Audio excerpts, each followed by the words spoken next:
the first cause. So, I noticed over the past few years, Maeve has always been a tenderfoot.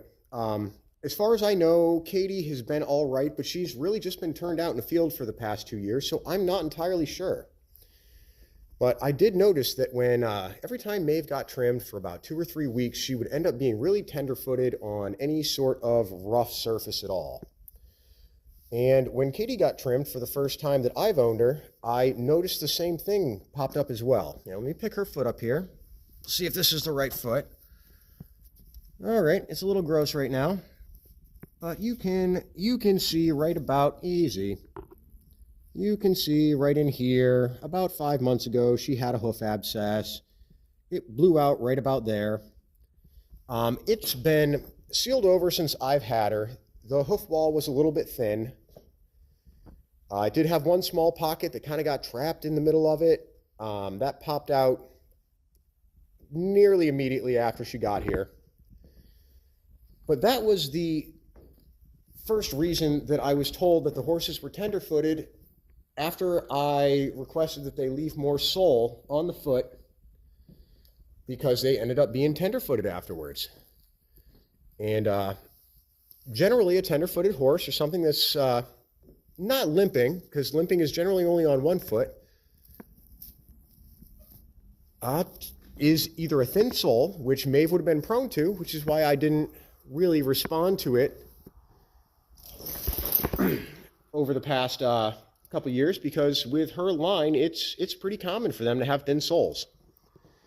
When I saw it happen with both horses, I can say safely that this is no longer an isolated incident and probably has more to do with what's going on when they're being farriered, especially being that it grows out after 2 or 3 weeks. It kind of came to my attention when Maeve missed a trimming probably last spring, and her tenderfootedness just went away one day. I mentioned it to the farrier, and she had to say that it was because they finally had corrected her hoof angles. Now, I can say safely that her hooves are pretty good. Let's go take a look at them. We'll do a quick walk around. Like I said, she has a lot of halter lines. They're on the smaller side, but they're fairly hard, compact hooves. I don't see any ridiculous. I think the angles between her pasterns look pretty good. And in the back, again, they're both about the same. The angles look fine. There's nothing ridiculous there. So, yeah, but over the past, let's say, how do I phrase this properly? I've been being told that her hooves need their angles corrected for the past 3 years. And if I'm going to be fully honest, it takes probably about 9 months for the top of the hoof to reach the bottom of the hoof. And there is some wiggle room in there. It could be anywhere between, 6 and 11 months, 6 months and a year, depending on the horse. But it doesn't take 3 years to correct a hoof angle. And that's when I started being skeptical a little while ago, because it doesn't take 3 years to correct a hoof angle. I also started noticing that everything, she likes to pick apart people's horses, but just about everything that she would say was something that I'd seen on Facebook about, I don't know, 2 weeks before that.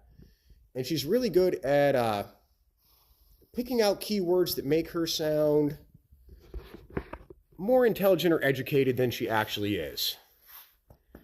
Like I said, we became friends, and I started looking at her general clientele and the people she hang out with, and it was generally, I'm going to say, 17 to 28-year-old girls who were generally lacking critical thinking skills.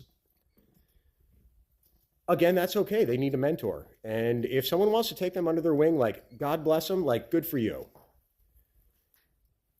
But I'm not going to be spoken to or expected to believe the kind of stuff that you would pitch in there. Now, I've been getting pressured to get Maeve out here for a chiropractor and a MagnaWave, which I may do in the spring, especially if she's going back into heavy work. But I'll hear things like, well, her rib is out. how are you going to tell me your rib's out when you haven't touched the horse? It just doesn't make sense. And being that she was the main culprit of the tenderfootedness, I kind of addressed her first with them. And some of the reasons I got, let's see, what was the first one? The first one was nutrition. Now, she is currently on a fortified grain, just a little bit. She was on a balancer. It's starting to get cold out. I wanted some more calories in there, so I brought her up to a, what is it, like a 12.5, 17 grain. But when addressing the balancer with her nutrition, she's on pasture hay, 24-hour hay, and she gets a little bit of grain pretty much so that she doesn't feel left out because she gains weight really easy. She's the perfect example of a horse that will be fine on a forage-based diet. Now, when I told that to the farrier who was blaming nutrition for the tenderfootedness and not being able to grow enough sole, I was told that it was because I wasn't using the right balancer. The balancer I had her on was pretty much identical when I read the label to the top name balancer. And when I told her that, she began to stumble over her words. Then it became the coffin bone angles, which you can get an idea of where angles are sitting at. Right now, she looks pretty good. She's probably could be tilted a little bit more forward, but I can't really tell this from here because I don't have an x-ray to see the coffin bone. So to tell me that you know that her coffin or pedal bone is at the wrong angle, and that's what's causing her to be tenderfooted, but only for 2 or 3 weeks after you trim, doesn't make any sense. So I asked, I'm like, so if it's a coffin bone angle, could that change over the course of 2 or 3 weeks? She stumbled back on her words a little bit because she's been correcting this angle for 3 years. And she said no, that it couldn't. And then we started blaming the frogs. Maeve is very prone to thrush. Take your foot. It's your foot. As you can see, they're not the best frog. They really don't touch the ground too well. But a lot of this is this is a barefoot shoer, and they like to leave a lot of the older frog on there when they trim. And when you leave the older frog on there when they're trim, it gets dead and more prone to thrush, therefore more prone to rot off. Her back frogs look great. I've got nothing to complain about there. But it doesn't make sense that she's only foot tender on more gravelly, rougher surfaces than she would be on any other surface because of a frog. If the frog's not touching the ground, how's it causing her any pain? And I was told that it was a combination of that, between the frogs being bad and the coffin bone angles, and the foot tenderness was due to concussion. Again, doesn't make sense that it's only for 2 to 3 weeks after being trimmed and then it goes away. Now, if it was due to concussion, she would be doing the same thing and being tenderfooted when she trotted on concrete or any other sort of solid surface, hard-packed sand, stuff like that. That's not the case. It's only when there's stuff that's poking up into the bottom of her foot. Now, granted, a little bit of this is to be expected, but not to the extent that I'm seeing it, and not for a limited time period. So after I kiboshed that, asking whether they would change over 2 or 3 weeks and why it wasn't happening on concrete or something like that, we went on to Katie. And again, they tried to blame nutrition for Katie having the same issue. Now, when Katie got here, even with the hoof abscess, she was totally sound. She was walking fine on it. She was extremely emaciated and underweight, but she was sound on her hooves. After the first trim, again, about 2 weeks, she was quite a tenderfoot. So they blamed the hoof abscess, but the funny part about it is they acted like it was a brand new one. They were the same farriers that she had at her last owner's place. When I mentioned that it was 5 months old, had been sealed over, and she'd been sound on it for the past 3 months at least, we switched to a different one. Again, it came back to nutrition, which is ironic because, again, 9 months or so for a hoof to grow out, The owner who had Katie previously was giving her the feed plan that the farrier had given her because she's apparently a nutritional expert also. This person had asked me to give her a feed plan for her, but I declined to do it because I'm not a nutritional expert for horses. I can tell you what I would give mine, but I'm not going to go ahead and say what is best for yours because I don't have anything but experience to back myself up. Now, when I picked her up, about 2 weeks before I grabbed her, I went down, looked at her, and about 2 weeks prior to that, about 2 weeks prior to her getting here, I agreed that I would take her, and I dropped off a bag of senior feed so that the owner could give her another about 4 quarts of senior feed on top of the feeding that she was already on. She was on basically a forage-based diet. She had 24-hour hay. She had alfalfa cubes and a balancer, which for most horses is completely fine. Maeve would flourish on that diet. That's basically what she gets now. But Katie is a thoroughbred, so she has a very fast metabolism. And a thoroughbred just isn't going to hold on that amount of calories. So if you're going to blame nutrition for it, you only have to look inward because you're the person who determined what she was getting fed. So to try and flip that around and blame it on me, as she was trying to do, doesn't really make a whole lot of sense. When I mentioned that, it got a little more interesting. She started getting very defensive. And they were about finished, and we're heading out the door. And that's when they mentioned, so Katie, again, we'll refer back to Katie. She has ring bone in her back left pastern. It's a racing injury. She was off on it for 2 years. When her original owner got her, she tried to ride her, and every time she'd get on, she'd stay on a few minutes, and then Katie would come up sore. So when I picked her up, my intention, being that she'd been sound for 2 years, was pretty much I will use her as a broodmare. If she doesn't hold sound, I figured I would see how I could go, or how far she could go, being that she'd been sound for a couple of years.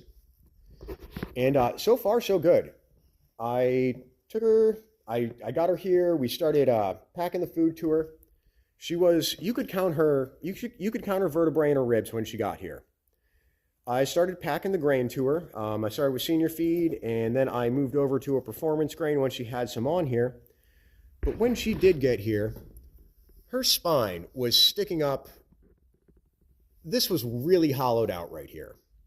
You could easily see her spine. Oh, you want some scratches right there? Yep. And she does have a bit, you can barely see it anymore. She has a bit of a hunter's bump, which is generally due to overwork and a ligament tendon injury that causes the pelvis to collapse in a little bit, and it'll make a point up here. Most of the time, the horses don't have any real long-lasting effects as long as they're not a top-level horse. But I was told, pretty much out of spite, that Katie was roach-backed and would not make a good broodmare. Now, keep in mind, she hasn't seen her for a few months. And again, I was a little upset with the feed plan thing because you saw this horse every 4 to 6 weeks, and you saw her losing weight on your feed plan, but didn't want to look stupid. So you just let it ride as she became basically emaciated. She had no muscles. Pretty much everything was atrophied. You can see her a couple weeks after she started getting some grain on one of the first posts. But yeah, she had no muscle. You could count every vertebrae, every rib. Her hip bones were sticking out. It was disgusting. After a couple weeks, it wasn't nearly as bad. And then she got here, and she's continued to fill in. I gave her about another 3 weeks to a month. And I started riding her around, and she's been doing pretty good. We do a lot of exercises to get her top line going. As you can see, it's not bad at all. But to call this horse roach-backed is a little excessive. Now, roach-back can be one of two things, and it's the medical term is kyphosis, and that's basically when the back goes down and it's humped up, and then it runs back down into the haunches. Now, that's a genetic thing, kyphosis. Though roachback can also be caused from excessive work but not balanced. And they'll end up getting a hump right here because they're compensating, so their spine will lift up a little bit. And that's pretty much what Katie had, because she was a thoroughbred. Her entire life, she'd been running on her forehand in basically a big circle. She was horribly unbalanced. Her head would cock at weird angles, like she had a vertebrae out, or her shoulder was off when I started working her. But after a couple, 3 rides and stretching her out and trotting some ground poles and taking her for trail rides over varied terrain where she has to use all her muscles, just about all of this has gone away. Because when the muscles start to strengthen up, even for things like a hunter bump or a pelvis injury, they get more support. Therefore, the strain on the tendons and ligaments isn't nearly as bad. And she is also a thoroughbred. Thoroughbreds generally tend to have a bit larger of a, probably not the proper term, but what I call a hinge section here, so that when they're galloping, they can bring their front legs before, or their back legs in front of their front legs to make their stride longer. And the more that they do this, the faster they are because they have a bigger stride. So they've kind of been bred to have that accentuated hinge in their back there. So I'm not going to go ahead and call roachback on a thoroughbred unless it's genetic. And she is pretty much just saying this because every other excuse that she had given me didn't make any sense, and I kept asking questions. So if the hype doesn't equal the results, and when you bring up concerns, you're met with ridicule constantly and fingers pointed inward that, or outwards towards you, that really have no foundation, it's time to start thinking about getting a new farrier or equine professional. It could be a horse trainer, riding instructor,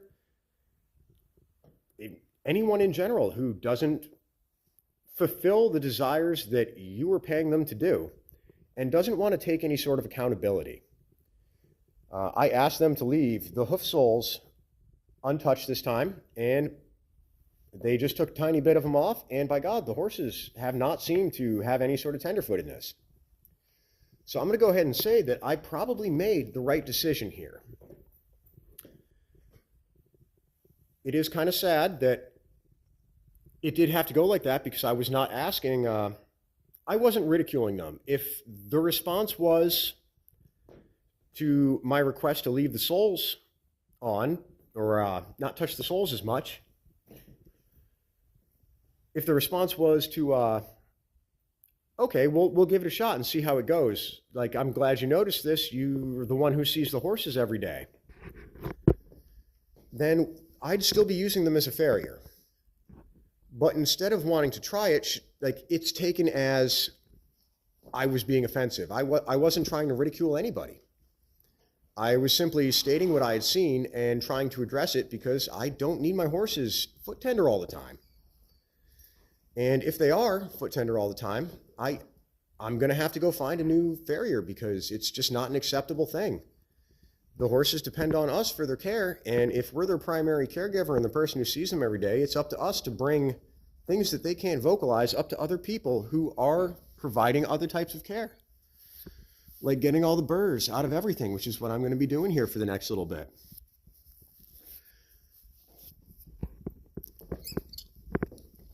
So, other than that, I think we may be ending this video here because it's hard to pull burrs out with one hand. I'm trying to think if I missed anything. Oh, yes, I did. Okay. So, not just specific to her, but tends to be a thing in many rural areas, is your big fish in the small pond. This person claims to be a horse trainer, riding instructor, farrier, conformational expert,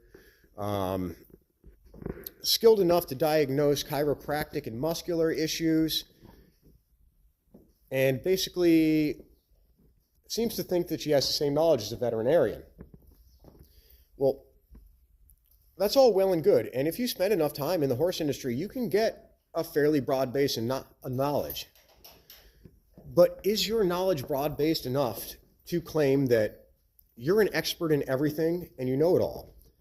Because if you're telling someone to feed a thoroughbred a forage-based diet with no grain, 90% of them aren't going to do fine. Same with warm bloods. A lot of draft horses aren't going to do very well either. They need the calorie intake. And to be claiming that you're a chiropractic expert, you can't have that. That takes a huge amount of knowledge as far as anatomy goes, and many years to learn it. So she was in general pretty upset with me for even starting this horse back up. I had mentioned that her neck was off angle when she was trotting right in the beginning. And she's going with vertebrae being out or a shoulder angle being out, which is very likely true. But keep in mind, this horse has no muscle and was also off the track. So she wasn't really trained to carry herself well to begin with. But when it goes away after, I'm going to say 3 or 4 rides, and she starts carrying herself well, once she starts getting healthy and has a top line, as you can see, there's really no bump right there.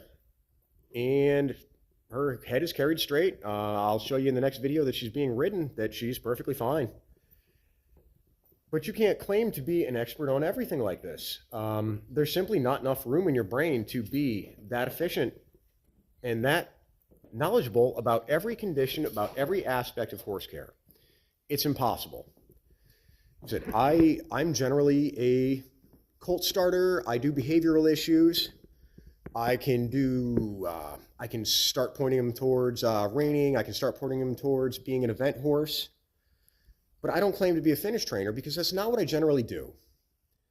If you're looking for someone to make yourself a dressage horse or an event horse or a higher level reining horse, I'm not the guy that you want. And I probably never will be. I'd love to be the person that could train your reining horse, but well, regards, I'm on the wrong side of 30 coming up on 40, so my time to learn all these skills and get proficient at them is pretty much out the window. I'll try and hone them in enough so that I can be more efficient because I'm getting too old to be starting stuff and doing restarts or dealing with behavioral issues. But I'm never going to try to bullshit someone when they ask me if I can do this with their horse. Because if I can't do it, I don't want your money. I'm not going to try and pretend that I can. And that's really important because there's way too many people out there who just will lie to you to take their money. If you're dealing with like I deal with starting. If you're starting a horse and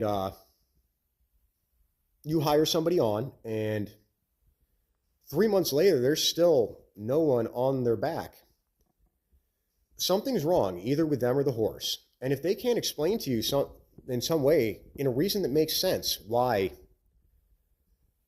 they're not getting it done, you know, is the horse terrified? Is there past trauma? Is there a physical issue? Is there something going on with their back that makes them sore or tender? There has to be something happening. If they can't give you a valid excuse, then this is where critical thinking skills come in that really makes sense. Because a lot of people depend on other people's ignorance to make their living. And not everybody is willing to admit that they got in over their head. And that's going to happen, especially, like I said, in rural areas, because there's a lack of accountability and there's a lot of times nobody any better. Well, if there's nobody any better, then where are you going to go? Therein lies the problem. It might be more expensive to ship out, but you're probably better off having someone who is more knowledgeable or is doing something that's more in their wheelhouse than your feed expert, farrier, horse trainer, riding instructor, veterinary, not veterinary professional. I'm not even sure how to phrase that. Person who thinks that they're a veterinary professional. The person who can tell you every chiropractic issue with your horse without looking at an x-ray or even putting a hand on them. And if this is happening to you and you're having issues with your horse, I want you to go ahead and think about it. Think about the answers that you've gotten, start asking some questions, and try and see whether it's worth your time and your money to stay with this person. I can't tell you what to do, and I won't even pretend to, but I can tell you what I would do, and like I said, if the hype doesn't equal the performance, it's time to find someone else or start looking and learning yourself and figure out how to do it. And that's really all I have to say about these things. I'm sorry that was a little bit more longer-winded than I figured it would, as I generally tend to be. But yep, my name is Carter, and this is Crystal Dagger Horsemanship, and I hope you all have a great day. Bye.